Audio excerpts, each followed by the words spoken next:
Hey, do you wish you were a little bit taller? Wish you were a baller? Do you crave the power to fee fi fo fuck somebody up? Well, congratulations! You might be a giant barbarian. But what is a giant barbarian? Well, grab a few cans off the top shelf at the grocery store, try not to point out all the bald spots you notice on people's heads, and see if you can find a pair of Nike Air Jordans size 45, because it's big boy season.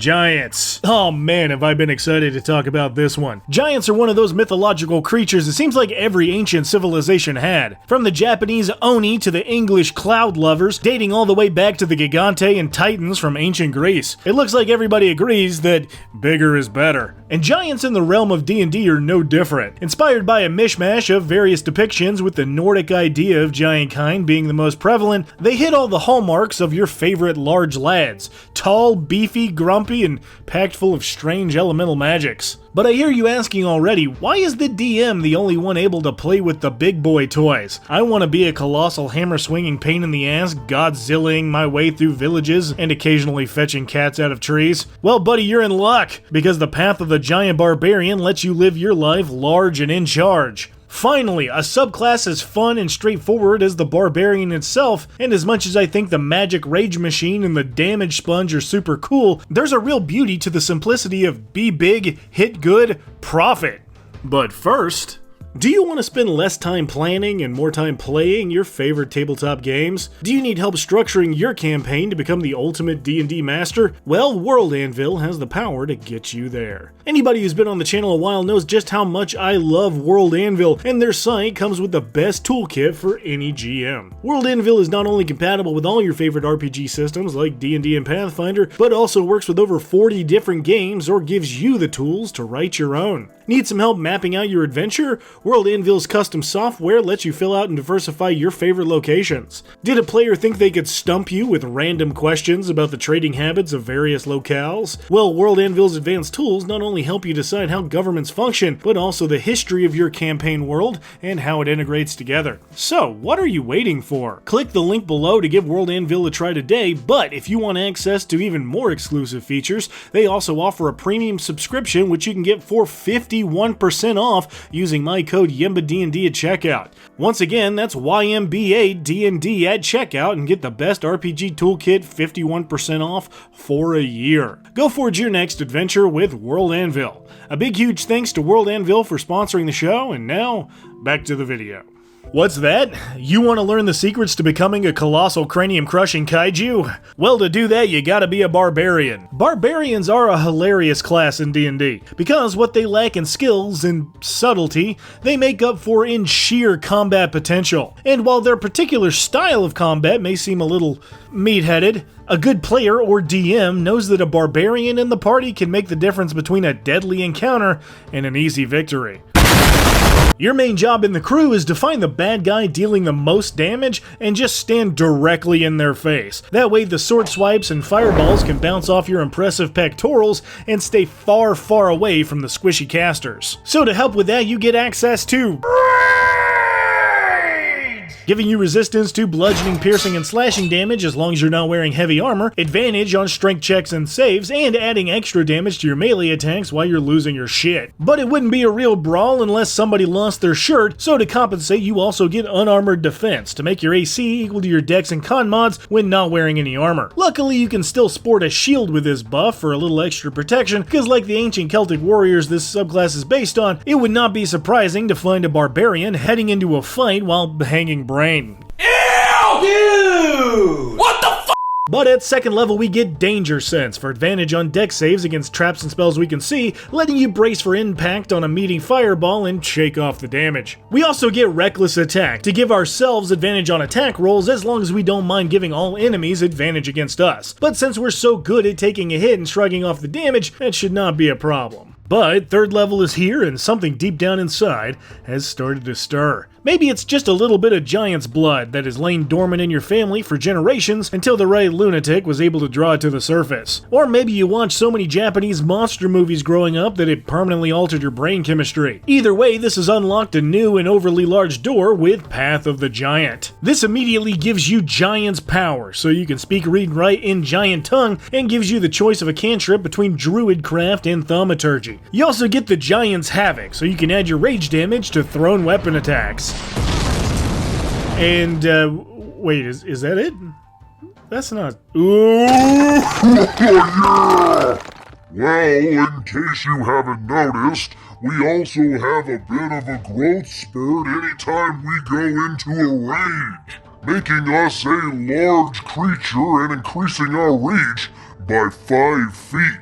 This may not sound like much, but give this barbarian a glaive or make them a bugbear or both, and you can be smacking enemies from 20 feet away without lifting those huge hippo feet.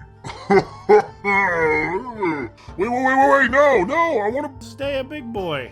Damn it. Well, at least at 5th level we get an extra attack for 1 more attack per attack action, and fast movement, increasing your speed by 10 feet when not wearing heavy armor. But at 6th level we get the... We're back already, baby! At 6th level, we get the Elemental Cleaver, letting us infuse our weapon with elemental magic of acid, cold, fire, lightning, or thunder damage, and doing an extra d6 on every hit each time we enter our rage. Your weapon, regardless of size or weight, also gains the thrown property, letting you hawk everything from a great axe to a lance to a range of 20 feet, and have the weapon magically return to your hand whether you hit or miss. Oh, hell yeah, baby! Infuse my warhammer with lightning magic, cut off its ass, and name it something with a bunch of unnecessary J's. 'Cause I'm the new god of thunder, motherfucker.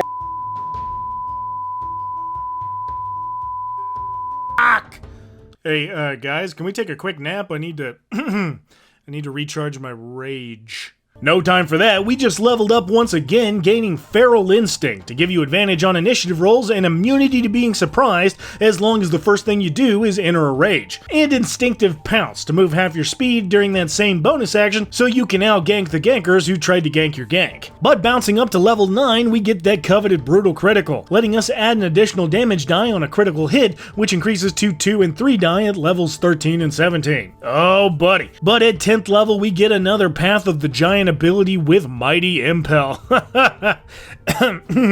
with mighty Impel. Is it not gonna... okay.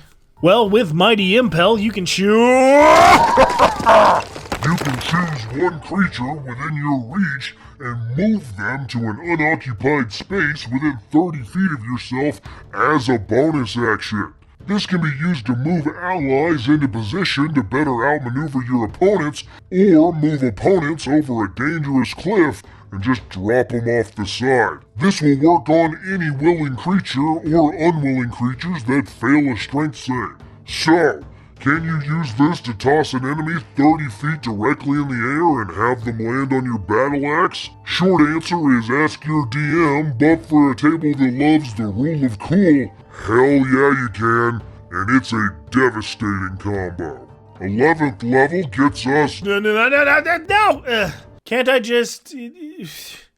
Fine. 11th level gets us Relentless Rage, so you can keep raging even if you should be dying, letting you make a DC 10 Constitution saving throw instead of dropping to 0 hit points and popping back up to 1 instead. You can keep repeating this save on subsequent hits, but the DC will keep going up by 5 on each one, so maybe try to get the cleric to give you a hand or take out your target before the DC gets too hard. Oh yeah, here we go again. So, finally, at 14th level, you get your final Path of the Giant ability with Demiurgic Colossus, which immediately increases your elemental cleaver damage to 2d6, and, well, this increases your size to...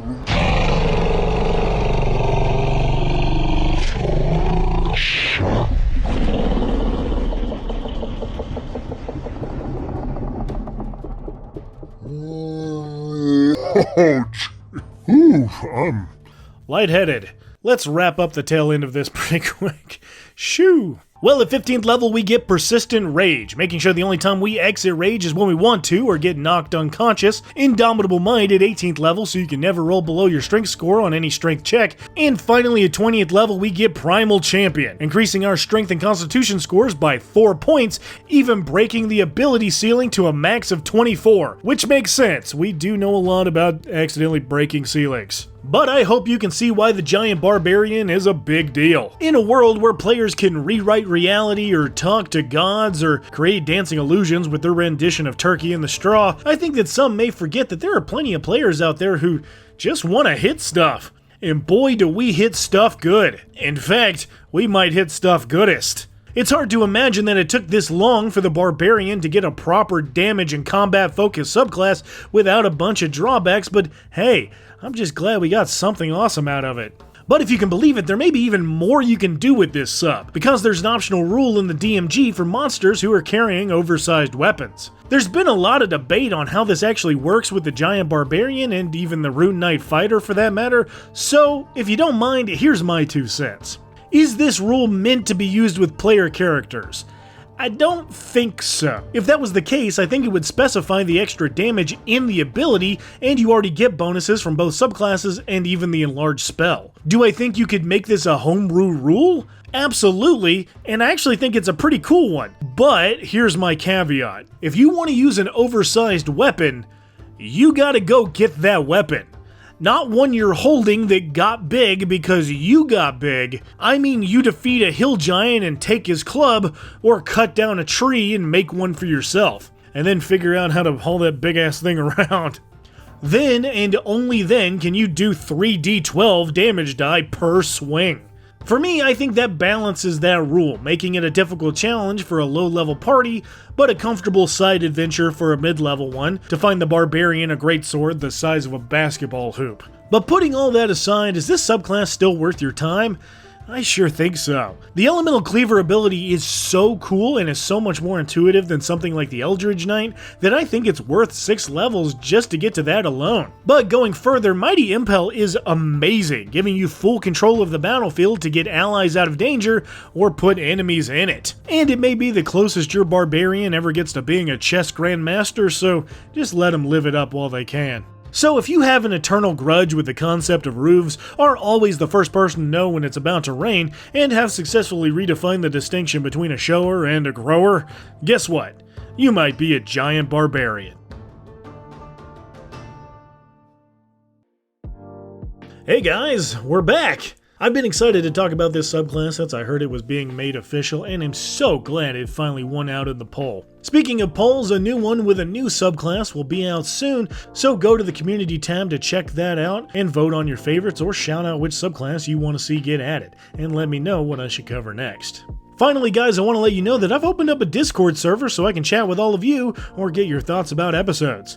I've also had several people ask me where to find games, so there's going to be a place on the server for all of that, as well as memes and D&D talk and all kinds of cool fun stuff. So I hope you can come join the party. Well, until then, that's all from me, and I'll see you soon.